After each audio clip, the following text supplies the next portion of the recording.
Thank you very much for coming out today. My name is Alan Kittleman. I'm the County Executive of Howard County, and I really appreciate everyone being here. Before we make some remarks, I want to acknowledge some of the elected officials who are with us today. I know the Sheriff from Harford County is here, Jeff Gaylor. There he is. Thank you very much. And Delegate Terry Hill from Howard County and Baltimore County. There she is there. Thank you. Oh. And I just also Delegate Clarence Lamb, also from District 12. Thank you very much. And I guess District 12 gets the prize, because we also have State Senator Ed Casemeyers here as well. Thank you, Ed.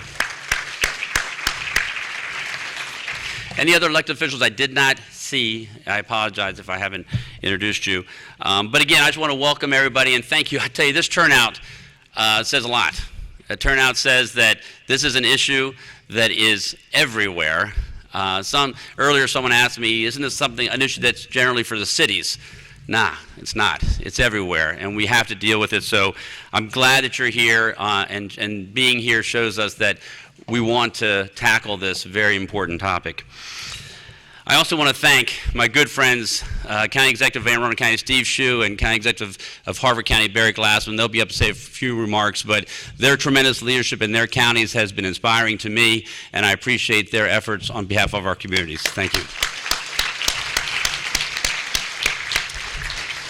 I certainly also want to thank two other gentlemen who will be up here in a minute. Lieutenant Governor Boyd Rutherford, who is a Howard County, and I have to say, been a good friend of mine for many years and certainly has been a leader throughout the state of Maryland, as well as Keith Mills coming here as well. So thank you both very much for being part of today. You know, 2 weeks ago, Secretary Van Mitchell of DHMH released statistics for the first 6 months of 2016. Heroin fatalities had increased 68% compared with the same time frame last year. 566 individuals in Maryland lost their lives to heroin in this 6-month period. Another 446 deaths were linked to fentanyl and 210 to prescription painkillers.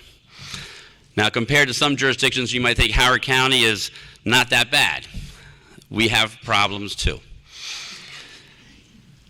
And I want to tell you that even one preventable death that's lost is one too many. And tragically in Howard County, like many other places, the terrifying reality is that the numbers are going in the wrong direction. The number of overdoses, both fatal and non-fatal, are increasing each year, not decreasing.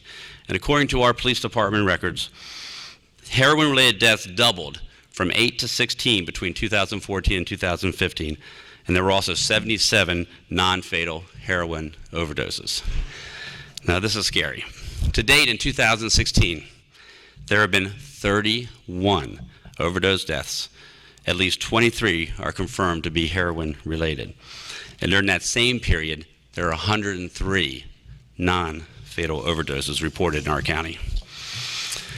Now, our police department, our health department, drug court, HC drug-free, nonprofits, treatment professionals, they're all doing what they can to fight this battle, yet we continue to get worse.